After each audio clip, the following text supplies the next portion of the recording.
Hello there. We are from Group 2. We present about did you ever hear the case study of Lehman? So my name is Muhammad Zulfakaruddin bin Muhammad Shaiful and my student ID is 10D8021F1015 and our lecturer is Cik Daniza binti Cik Din. So did you ever hear about the synopsis? Lehman Brothers, once a dominant force on Wall Street, succumbed to the pressure of the 2008 financial crisis. Several key factors contribute to the downfall. So there are 5 facts of the collapse for Lehman Brothers. The number one is high risk business model, which is Lehman heavily relied on the short term funding and leverage investment, making them vulnerable to market fluctuations. The second one is aggressive expansions. The company aggressively pursued growth, particularly in the subprime mortgage market, which later became top 6. The number 3 is failure to adapt. While competitors were diversifying, Lehman remained heavily invested in fixed income and real estate sector heavily affected by the crisis. And the number 4 is leadership decisions, which is CEO Richard Fruit underwearing optimism and refusing to acknowledge the severity of the situation's mass underlying problems. The 5 is regulatory change to the repeal of Glass-Steagall Act allow increased competitions. So, despite these concerns about their financial health, Lehman Brothers filed for bankruptcy in September 2008, triggered a domino effect that plugged the global economy into recessions. This case study served a stark reminder of the danger of excessive leverage, liquid risk management, and ignoring market signals. It's also highlighted. So, for the question 1, what is the financial conditions of Lehman Brothers as of September 14 and how serious is the from liquidity problems? So let's have a look. So, as states in the statement of the case of Lehman Brothers above, when filing from the bankruptcy protections, the firm alleged had 656 billions in assets and 619 in debts in dignifying the financial crisis and contribute to the erosions of almost 10 trillion in market capitalizations from the global capital market in October 2008. As an effect from that, in August 2008, in approach to the third quarter report deadline, the firm announced its intentions to let go 1,500 employees, which is about 6% in workforce.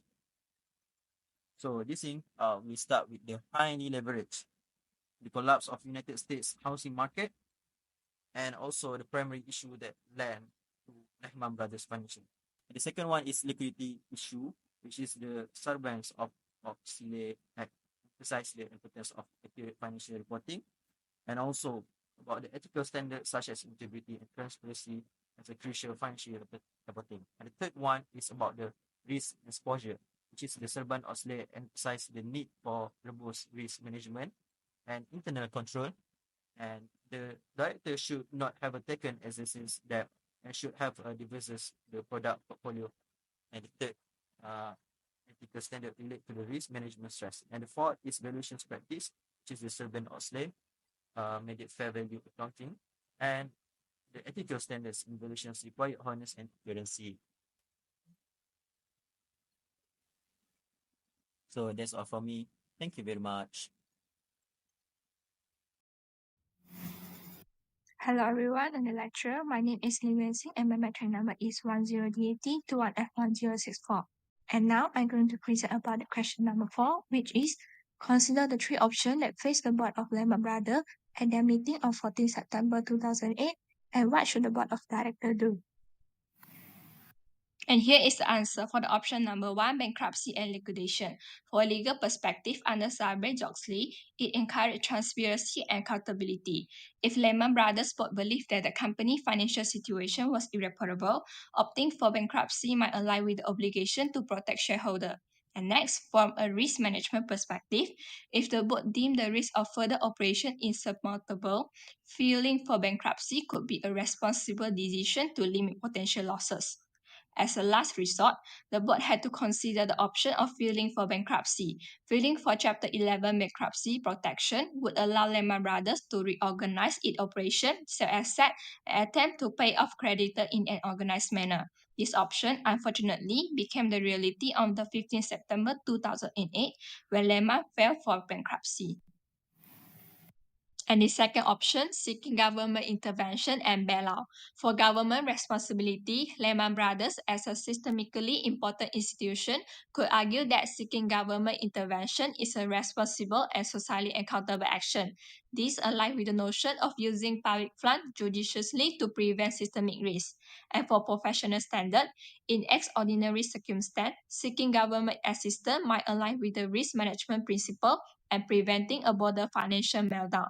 However, negotiations failed to result in a verbal deal that would provide the necessary capital and stability. Only if they have been given a notice early enough, financial institutions such as Barclays and Bank of America would have enough time to come up with a plan to save Lehman from its imminent collapse. Last but not least, the option number 3, private sector solution.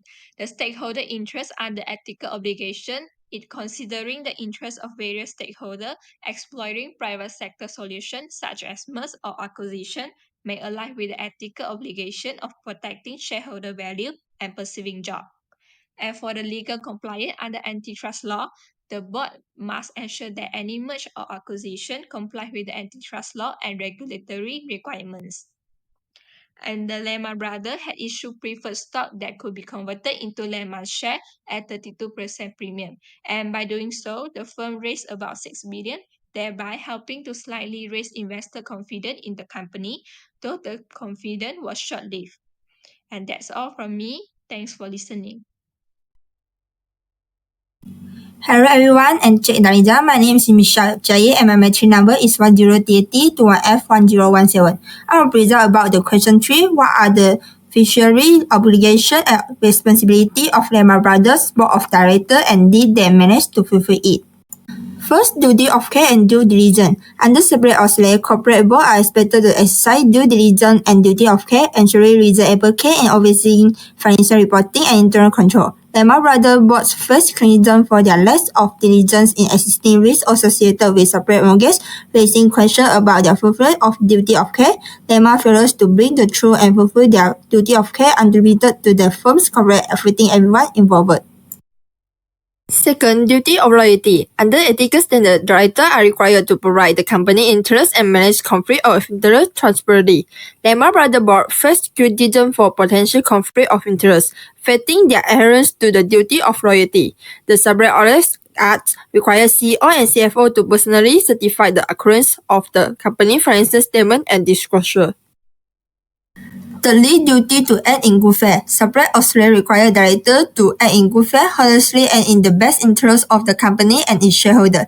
The decision to maintain inadequate disclosure practice and downplay the risk associated with the separate exposure may indicate a failure to act in good faith. Such action contribute to the erosion of investor trust. Next, duty to oversee risk management. Some research suggests the importance of effective risk management in ensuring financial stability. Lehman Brothers Board first criticism in adequate oversight the risk management, especially with its exposure to risky mortgage-backed security. Failures to mitigate this risk ultimately lead to bankruptcy, prompting questions about alternative changes that could have been proposed. Lastly, transparent communication and disclosure. Transparent communication is an existing ethical principle. To maintain this standard, directors must ensure timely and accurate disclosure of material information. Lehman Brothers Board receives criticisms for failing to provide adequate transparency around the firm's financial health. The lack of disclosure contributes to a loss of investor confidence and violated ethical principles.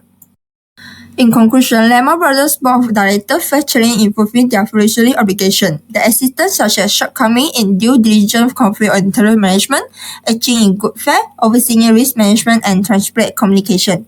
Legal standards such as separate Australia and ethical principles underscore the explanation for the corporate boards and the failures to meet the expectation contribute to the financial downfall of Lehman Brothers.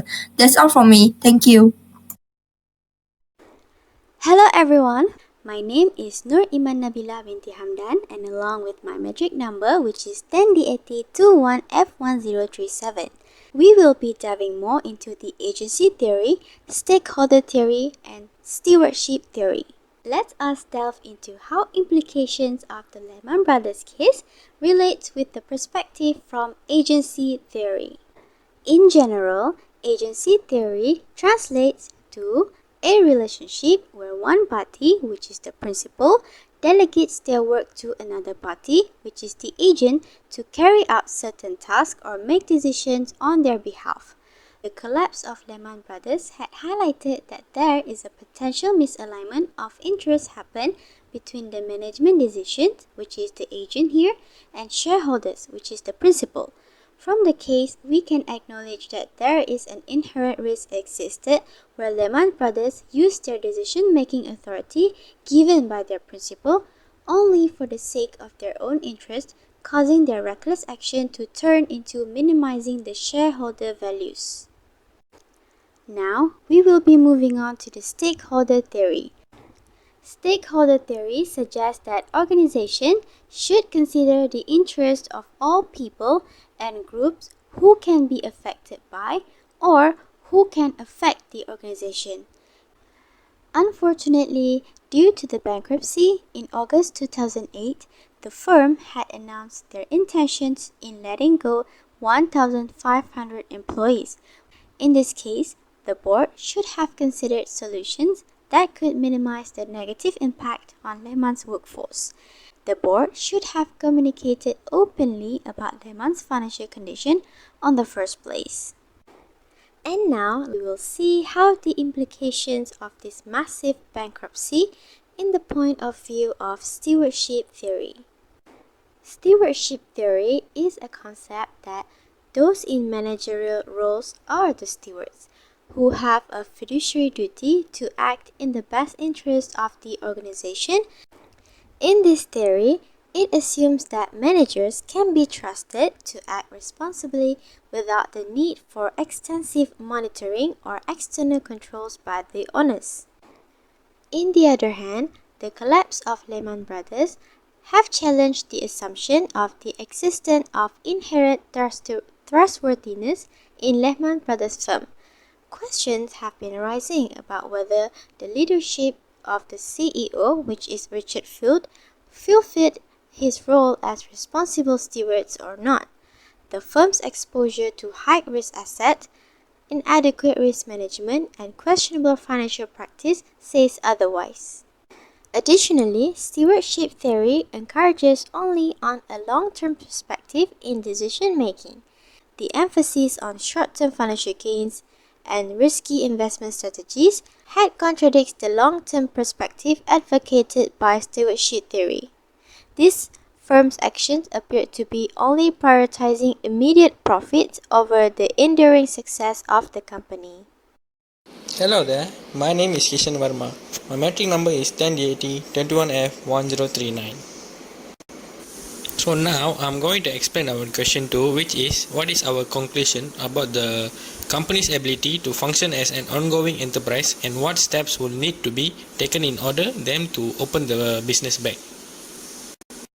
So for conclusion, as of September 14, 2008, Lehman Brothers' ability to function as an ongoing enterprise was severely compromised.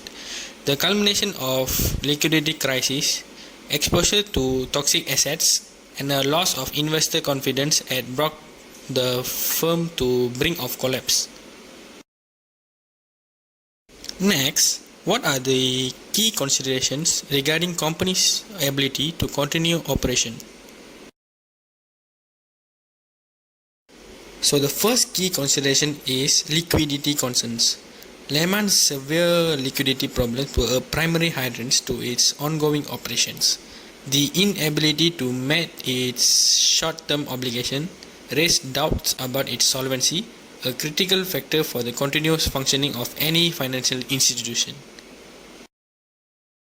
The second key consideration is market perception and investor confidence. Investor confidence is paramount for financial institutions' ongoing viability.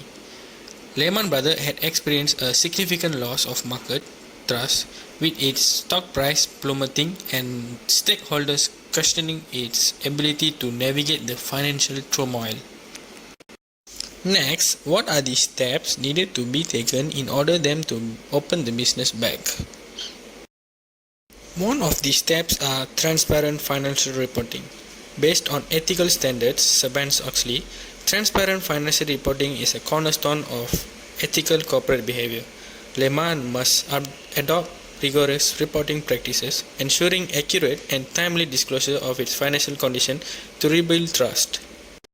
The second step is risk management overhaul. Based on professional standard Bursa Malaysia emphasized the importance of effective risk management.